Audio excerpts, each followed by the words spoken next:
Muito boa noite. Um vídeo amador colocado a circular nas redes sociais mostra uma equipa do Centro de Saúde de Malema, província de Nampula, a tratar mal uma paciente com ferimentos profundos.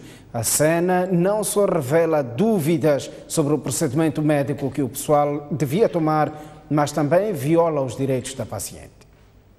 Vamos começar a trabalhar. Eu também me tiro. Filho, futuramente já... Espera, estou a tirar.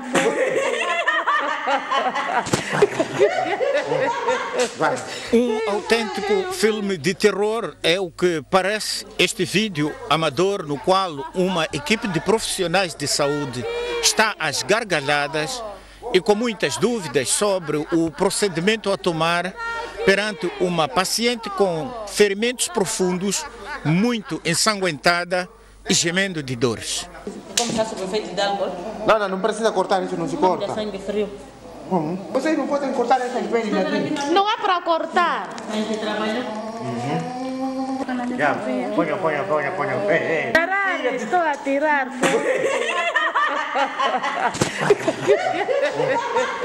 O facto ocorreu no Centro de Saúde de Malema, na província de Nampula, na sexta-feira passada. A história chocou a opinião pública. Nós condenamos porque não é ético nem deontológico.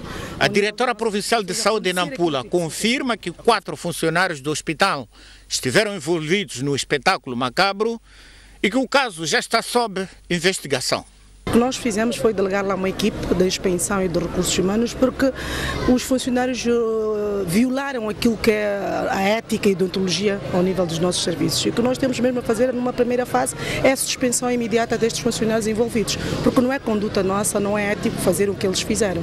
E os colegas estão lá neste momento e acredito que no final do dia nós já teremos o desfecho desta situação. Fora de... Envolvidos foram 4, nós também tomamos conhecimento através das redes sociais. E pelo envolvimento foram 4 funcionários que estavam a trabalhar naquele turno e agora estamos a trabalhar, os colegas estão mesmo a trabalhar. Apesar do tratamento, diga-se, desumano que a senhora recebeu no hospital, esta teve alta no dia seguinte. Segundo o médico-chefe provincial, a doente teria sido vítima de agressão com recurso a uma garrafa, protagonizado por uma outra mulher quando se encontravam a consumir bebidas alcoólicas, o que, entretanto, não justifica o comportamento daquela equipe de saúde. Ora bem, vamos analisar este caso aqui com o Dr. Paulo Jorge Nhancali, que é da Liga dos Direitos Humanos. Muito boa noite, bem-vindo aqui ao nosso espaço. Que olhar é que lança sobre este caso que foi reportado a partir da província de Nampula? Boa noite, senhores telespectadores. Olhando para a questão em concreto, a primeira coisa que se pode dizer como moçambicano, como um cidadão moçambicano, é que é triste. Okay. É triste não só porque acontece em Moçambique, mas acima de tudo porque é uma prática recorrente. Existe um conceito em direito que é o dever de não agir de uma certa forma. Existe uma espécie de penalização e encontra-se em várias normas quando se diz que alguém devia ter agido de modo contrário. Okay. É o exemplo de um agente de autoridade que supostamente tem que proteger o cidadão, vamos supor que viola uma cidadã.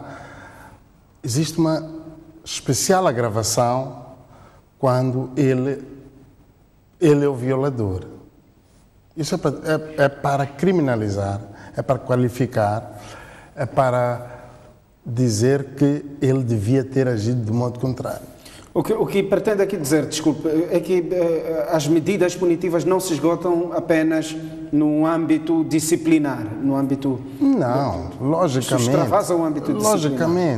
Logicamente, não se pode resumir estas questões. Eu ainda ia para Sim, okay. Eu estava a querer dizer que sabe-se, todos nós, em qualquer... no âmbito social, nós sabemos que os enfermeiros, a maior parte deles, praticam maus tratos perante os pacientes. para com os pacientes. A pessoa vai para um hospital, a expectativa de qualquer cidadão moçambicano é ir para um hospital e ser tratado. Quando a gente olha para um enfermeiro, o enfermeiro, o servente, é a pessoa que, naquele momento, está a representar o Estado. O Estado é quem é o nosso pai. Deve nos tratar, deve nos receber, deve nos cuidar. E, especificamente, é a pessoa que nos trata mal, é a pessoa que viola os nossos direitos. Em termos de direitos humanos, a ligação é esta.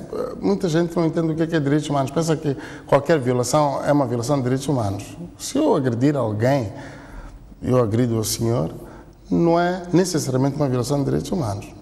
É um crime normal. Agressão, é uma agressão física, é integridade física. Mas quando é um agente da autoridade, quando nós estamos a dizer, quando nós vemos enfermeiros, serventes, médicos a tratarem mal a pacientes, quando o dever deles é efetivamente, ou é necessariamente agir de modo contrário. Esta aqui é a questão. A palavra-chave aqui é, eles têm o dever de agir de modo contrário. Aí há uma especial, não só uma especial agravação, como também é onde existe a violação de direitos humanos. Por quê? Porque quando a gente olha para um agente de autoridade, a gente está a olhar para o próprio Estado. Sim. Em cada agente de autoridade existe uma composição, existe uma ideia de que eu estou a falar com o Estado. Okay. Quando a gente lida com alguém numa instituição pública, nós sempre dizemos que o senhor é... Nós olhamos para a pessoa como representante do Estado. Mesmo que eu queira fazer uma comparação a nível privado, se a gente vai para um banco e um funcionário bancário nos trata mal ou deixa de fazer algo, nós dirigimos para a pessoa como se estivéssemos a dirigir para o banco. Okay. Ou seja, há a ideia de toda a cadeia bancária ou institucional. Sim. De que nós estamos a dirigir-nos, nós estamos a tratar com o banco. Isto é que provavelmente esvaneceu-se em nós moçambicanos. Nós, hoje, eu lembro-me que a doutora Alice Mabota sempre disse, em vários anos, ela dizia, o problema é que hoje já não se seleciona as pessoas. Hoje, qualquer pessoa diz que eu gostaria de ser agente de autoridade, gostaria de ser polícia, como se diz em linguagem corrente, e a pessoa vai para a Polícia de Proteção Pública, ou vai para a agente da PIC. Mas falta aqui uma espécie de bagagem, de comportamento, de princípios. Esta aqui é a questão. Então, nós não podemos em nenhum momento ir para um hospital público, sem querer enfatizar aqui o público, no hospital onde nós vamos encontrar o tratamento. Nós não esperamos que no hospital sejamos maltratados. Aqui nestas imagens nós encontramos coisas bárbaras. A primeira é o facto das pessoas estarem a gozar e não estarem a tratar, estarem a fazer piadas, estarem a rir. Denota-se claramente que as pessoas não se preocupam com o paciente. Mas, acima de tudo, eu acredito, não tenho dados, é que uma das pessoas achou tanta piada que até está a filmar. Okay. Eu não acredito que aquela pessoa que está a filmar esteja a filmar e as outras pessoas não estejam a ver. Não, é que a coisa tornou-se piada de tal forma que os outros nem se importam de aquela estar a filmar. Eu lembro de um caso que foi para a Liga de Direitos Humanos, em que uma estudante do Instituto onde se formam os enfermeiros, houve um caso destes, porque também no tratamento de uma paciente, se não me engano, grávida, uma das pessoas filmou. Só isso já bastou para que houvesse um procedimento disciplinar e que tratassem da questão internamente. Mas isto aqui, sorte ou não, é triste porque uma das pessoas filmou e a coisa veio a público, mas de qualquer forma traz a ideia e vem-nos trazer a realidade que nós nunca gostamos de discutir os nossos problemas sociais. É que, afinal, acontece. É que, afinal, existem, pelo menos aqui, se não me engano, 3 ou 4 pessoas que não se importam. As pessoas pediram emprego porque querem trabalhar e querem ter... As pessoas não estão a pensar num salário no fim do mês, mas não estão a pensar na responsabilidade de se ser enfermeiro, na responsabilidade de ter que tratar de alguém. Esta que é a gravidade da coisa. Então, isto aqui é um problema moral, é um problema social e desculpa, é um problema de Estado. Okay. O que conseguimos ver na peça é que a direção provincial da saúde já reagiu, veio a público dizer que medidas foram tomadas para estes, ou contra estes funcionários, mas fica-se com a impressão de que estas medidas foram também para amainar os ânimos. Que ações é que a contraparte, neste caso a parte lesada, deve mover para rever os seus direitos? É assim, logicamente, quando se é dirigente, quando se é diretor de alguma coisa, deve-se reagir.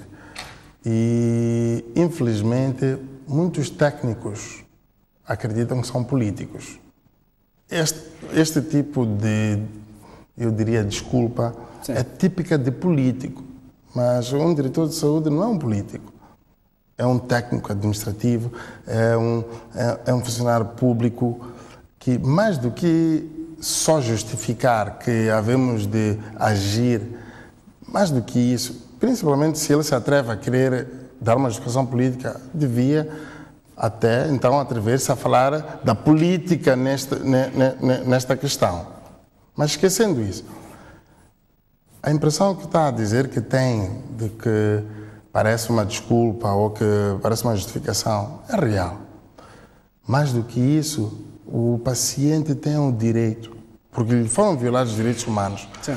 Por quê? Porque uma violação de direitos humanos é referente a uma violação em que o Estado comete, pratica contra um cidadão, o seu cidadão. A violação de direitos humanos é isso. Okay. Mas, quando se fala de violação de direitos humanos, logo a partir da pensa-se que vamos falar de normas internacionais ou normas domesticadas. Mas mais do que isso, existe legislação nacional em que existe responsabilização do Estado pela prática, por práticas de seus agentes e dos funcionários públicos, nesse caso. Ou seja, todos os atos praticados por agentes do Estado, todos os atos praticados por funcionários públicos, neste caso, em que implicam uma violação de direitos de um cidadão, implicam necessariamente responsabilidade civil do Estado. Então, existe aqui vamos lá dizer, há aqui um rodeio de normas administrativas que permitem que um cidadão possa demandar o Estado por estas práticas. Infelizmente, nós sempre, quando há estas questões, nós pensamos em situações em que um agente da PRM baleou alguém. Mas não, isto dilui-se em muitos outros campos. A coisa mais ridícula que as pessoas nunca pensam existe uma ação de responsabilidade, por exemplo, de más práticas de um juiz, más decisões e tudo o resto que pode circundar a decisão, uma má decisão, um mau procedimento de um juiz em que afeta um cidadão. Tudo isso é passível de responsabilidade civil do Estado.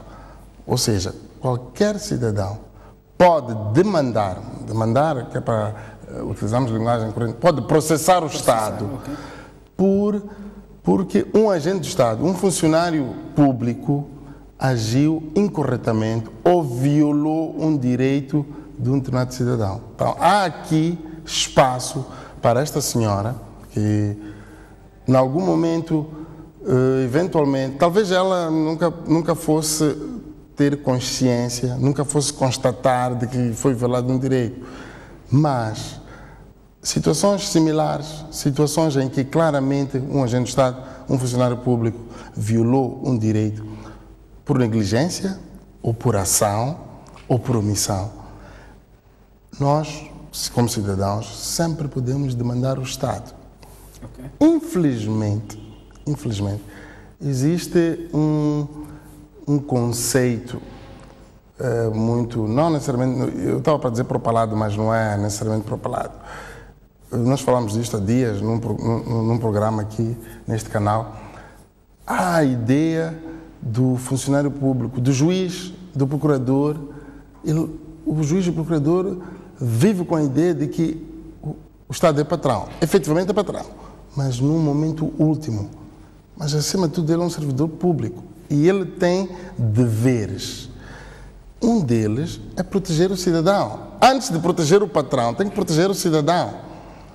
Esta é que é a questão. Infelizmente, eu falo disto porque em muitos casos, quando tu pretendes demandar o Estado, a maior parte dos juízes não tem uma tendência natural de proteger o cidadão, mas sim de proteger o patrão, de proteger o Estado. Um exemplo muito prático que aconteceu muito, provavelmente há mais de 10 anos atrás, era que, por causa de uma prática muito comum, que é detenções ilegais, tu tens uma situação em que um cidadão fica detido ilegalmente, prazos precludidos, né, fora os prazos todos decorridos, com todo tipo de violação. Quando o homem vai a julgamento, há todos os indícios, há tudo para o juiz dizer, ok, não ficou provado, ou dizer que não há prova suficiente para dizer que a convicção do juiz é de que este é o autor do crime. O juiz, simplesmente, gozando da faculdade que ele tem, do poder discricionário, o que é que fazia? Houve uma prática que era, você ficou detido com os prazos esgotados 1 ano e 3 dias. O juiz condenava-te a dizer que ficou provado que é culpado e a sua pena é de 1 ano e 3 dias. Ou seja, você vai sair, mas como você tem a consciência de que esteve detido ilegalmente ou que os prazos já tinham expirado, a primeira reação é não reclamar, não recorrer. Ou seja, é uma forma de acondicionar para que o Estado nunca seja demandado. Esta é uma prática, já foi recorrente. Hoje em dia há uma classe de juízes que pensa diferente, mas apesar de pensar diferente, são poucos os juízes que têm a coragem de condenar o próprio patrão. Vou lhe dizer uma coisa, que é mais infeliz ainda. Durante muitos anos, o tribunal, pelas atribuições, o tribunal administrativo é o tribunal que provavelmente mais tem a possibilidade de condenar o Estado. Era o que mais funcionava, era o que mais célere era. Hoje em dia, já não. Ou seja, por causa de ter acontecido, por ter efetivamente o cidadão moçambicano ter uma cultura jurídica um bocado mais desenvolvida, a cultura jurídica ser hoje uma prática corrente, as pessoas já sabem que se tu fazes isto contra mim, eu posso fazer isto contra si, mesmo que tu sejas agente ou funcionário público, há mais casos. Por causa de haver mais casos, hoje em dia o Tribunal Administrativo aparentemente tornou-se insensível. Ok. Mesmo a terminar a nossa curta conversa, a Liga dos Direitos Humanos já assistiu, já deparou-se com vários casos destes em que... Bastante. A Liga dos Direitos Humanos é uma instituição com mais de 25 anos e isto é o que sempre fez com que a gente acordasse de manhã e tivesse vontade de trabalhar. É a ideia de que nós temos alguém a defender, temos uma causa a defender. A Liga dos Direitos Humanos vive disso. Ela é uma instituição que o centro da sua motivação é defender coisas destas, é apanhar casos destes e levar até o fim. Ontem, só mera coincidência ou não, ontem veio alguém, se não me engano, vinha de Chibuto, que o filho aparentemente, não quero assumir que efetivamente haja culpa do médico. O miúdo apanhou, se não me engano, malária ou o quê, deram um comprimido e o miúdo ficou cego. Isto, eu dizia a uma moça estagiária, isto é o que faz a gente acordar e vir trabalhar.